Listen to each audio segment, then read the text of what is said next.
It's time for the podcast, which is all about the world of marketing on television through TV shopping networks and infomercials. Are we on the air?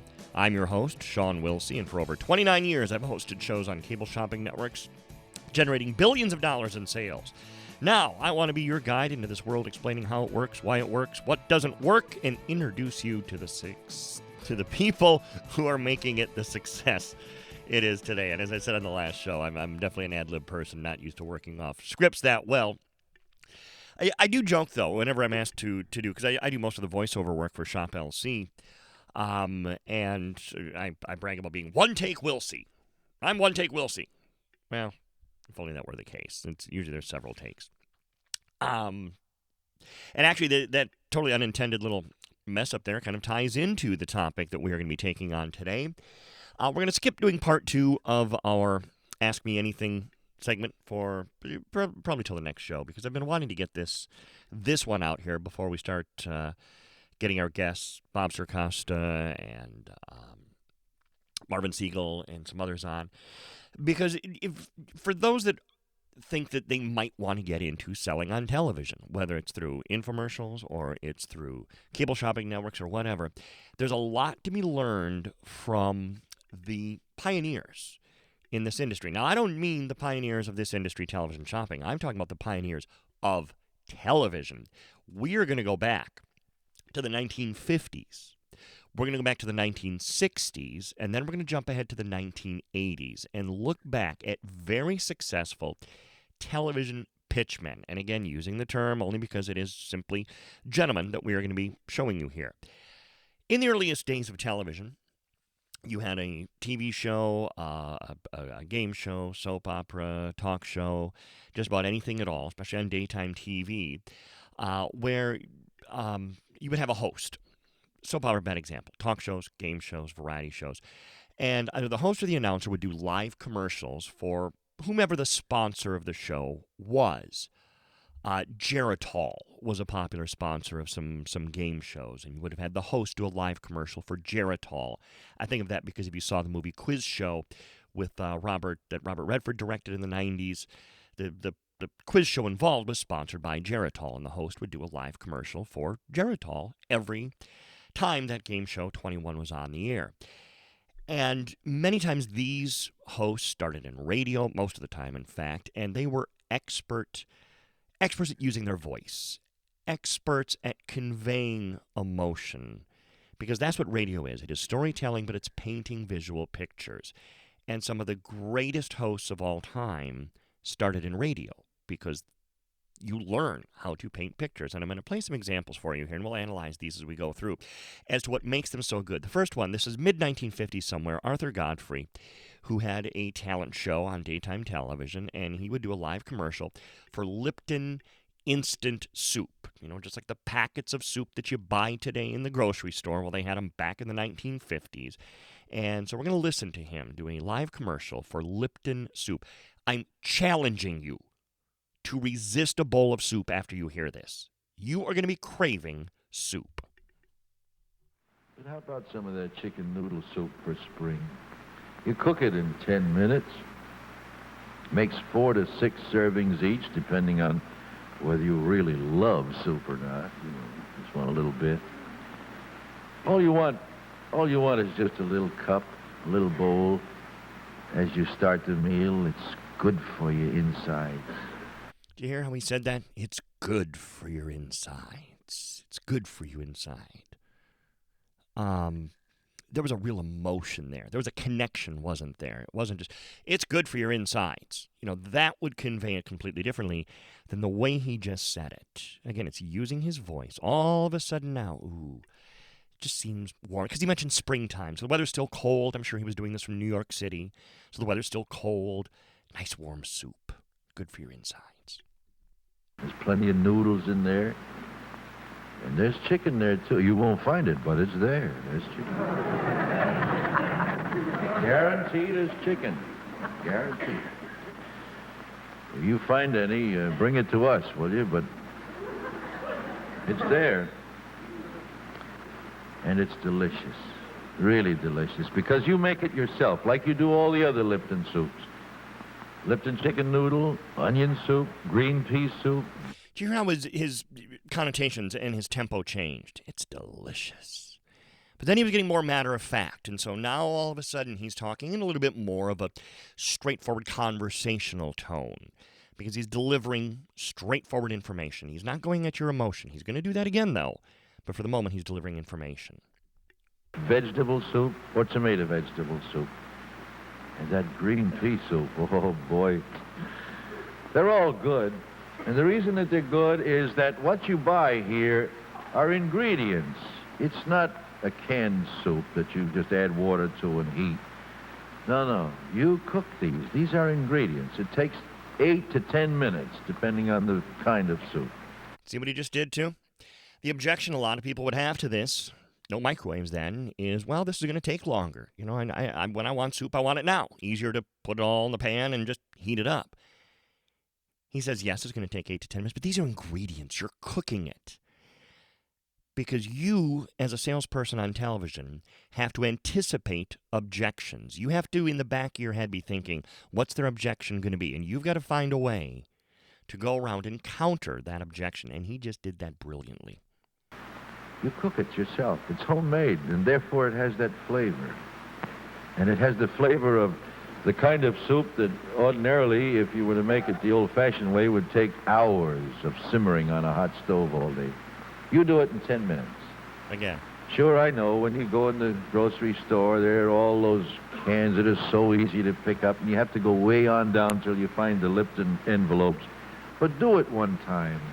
Remember to do it once and try it. I think you'll stick with it. Again, taking care of the objection. Do it one time. Do it one time. Again, changing his voice.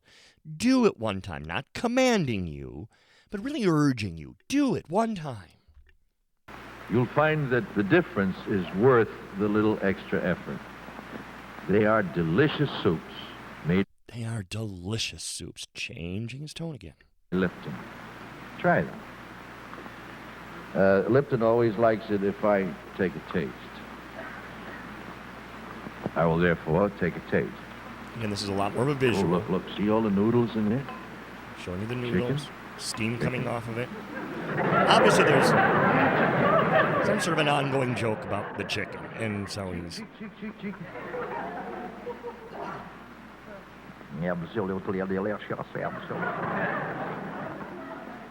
Oh, that is so good. Oh. Again, the face. Showing the face. This is what QVC and HSN do so very well with their cooking shows. I have to admit, on a Sunday morning, if I have time, I love watching In the Kitchen with David on QVC. They're good at doing two things there, and we'll talk more about this on a later show. What we call in cooking shows the money shot, when you cut into the steak and the juices are just flowing from it. And when the host takes a bite and that face. And Arthur Godfrey just had that face as he ate that delicious bowl of chicken noodle soup on that cold spring day. Oh, my gosh. By the way, Arthur Godfrey is also a good example of how you have to be careful when you've got celebrities endorsing their product. As good as a salesperson he is, and he was a fine host for his show, turns out he's kind of a jerk in real life. He didn't last much into the 60s. A lot was written about what a jerk he is. So people can appear to be the nicest people in the world on television. Many times it's that off-air persona. When a certain talk show host was going through that about a year ago, that's why I was able to believe it, because history repeats itself. And Arthur Godfrey, as nice as he was on air, he was terrible to some of the people that worked with him. But anyway, fast forwarding to the 1960s, game show. Art James, the host of this game show, again, legendary radio voice, great radio voice, and he's doing a live commercial for Skippy Peanut Butter. Now, this is an example of where things can go wrong. So how do you handle when things go wrong? Again, this was a live commercial on live TV. They weren't recording these back then. And he had a little problem with his peanut butter jar as he attempts to stir the peanut butter with a knife. And he takes the knife and proceeds to jam it into the jar, assuming that it would just sit in the jar. Well, Good as gold, fresh and moist, any time at all, from the first big swoop off the top of the jar right down to the last little bit at the bottom. At this point, the knife went all the way through the jar. The bottom of the jar is now hanging off of the jar, and there's peanut butter starting to drip out of the jar all over Mr. James. Does he get flustered?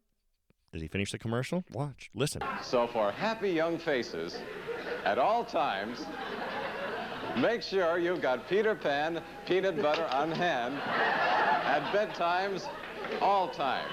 Or do you? That's a trooper. He keeps going. He keeps going. I really go after that peanut butter when I go.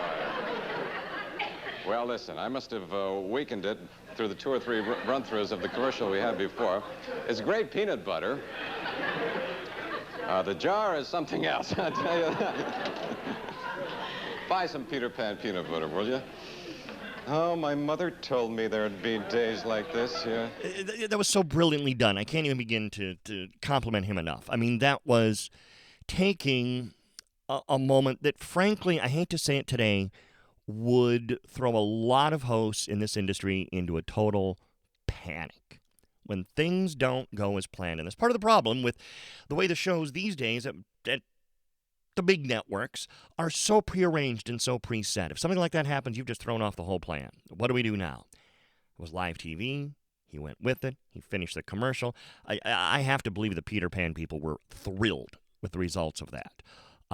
That blooper lives to this day. That's the full version of the commercial, which is harder to find, but it's a very famous blooper, and he handled that brilliantly. So this is again where the impromptu nature of a television shopping network is so important, because you will have moments like that. You will have things like that. One of the questions, in fact, that someone asked me on Facebook was about moments where things go wrong, and oh, yes. I've got a lot of those. We'll share some of those in our next episode. But so from the 50s into the 60s, you had this nice delivery, very straightforward. Gentlemen, again, primarily because they were the hosts of the day. Actually, Betty White had a successful little morning talk show of her own for a while, and she did live commercials beautifully. Arlene Francis did some wonderful live commercials during hers. It's harder to find these clips for me to play, but I've seen them. So, yes, there were women involved there, but it was mainly a male-dominated industry. So then the 70s hit. The live commercials kind of became a thing of the past, and so, there's not a lot of examples. Ed McMahon continued to do them for The Tonight Show. He did Alpo and Budweiser commercials. In fact, into the 1980s, he was doing every so often a live commercial for one of those. But the whole ad industry and what sold on television started to change in the 1980s. We're going to go back to this decade a lot in this series. And those types of salespeople weren't necessarily going to sell anymore. What did it take to sell in 1986 and sell successfully? It took this. Crazy Eddie's greatest TV and video sale ever. Get a video recorder, color TV, large screen TV, video camera, even an audio video component system. Get it all on sale now during Crazy Eddie's greatest TV and video sale ever. Remember, we are not undersold. We will not be undersold. We cannot be undersold, and we mean it. So get anything and everything in TV and video. Get it now during Crazy Eddie's greatest TV and video sale ever. Crazy Eddie, his prices are insane. For those that have never seen the video of that commercial, because I think that was regional. I think we had that in the North. I don't think anybody in the South or the West had that. Crazy Eddie, he just stood in front of the camera. He had a bunch of TVs and VCRs behind him, and obviously that was one take Crazy Eddie. What did you really learn from it? Anything? Do we know anything about the prices? Do we know brands that are going to be on sale specifically? Really didn't know anything. But that worked brilliantly. For a time, it worked brilliantly. And then I think customers became more savvy, which is why the timing of QVC, I think, was so appropriate, because the audience was changing and what they were expecting was shifting. So what you wound up with there was a very different type of advertising. Who could have imagined that flying back in the 50s or even the 70s? That would have had a tough time going. But tastes changed, times changed, and frankly, indicative of the industry as a whole, because when home shopping started up, when it began as the Home Shopping Club, it was much more in your face. It was louder, we maybe say obnoxious at some points, I don't know. But it definitely was a very different world there. And I was trying to see if I even had my clip handy. I do not. Of Home Shopping Club, 1986. I don't see it handy right now. But, honking horns was common on there. And flashing lights all over the set. Flashing lights everywhere. So it was a very different world back then. And now here we are today, with the much more subdued formats of QVC and HSN, except Shop LC, we're still the rule breakers, doing things our own way. So, but yeah, I feel like before we can go too much further into looking ahead, it's important to look back, and especially look back at the real original pitch people. I hope you'll check me out at my day job as a host for the Shop LC Television Shopping Network. You can find me Wednesday through Saturday between 10 a.m. and 1 p.m. Eastern Time, then again from 3 to 5 p.m. Please follow me on Twitter at Sean Wilsey and on Instagram at SWilsey. Thank you for downloading this edition of Are We On The Air? Love your ratings and reviews. Please share the podcast with others. Let them know about it, especially anybody you know who might be interested in this crazy world of DRTV, marketing on television, through infomercials, home shopping networks, and the like. This has been a King Bobby production.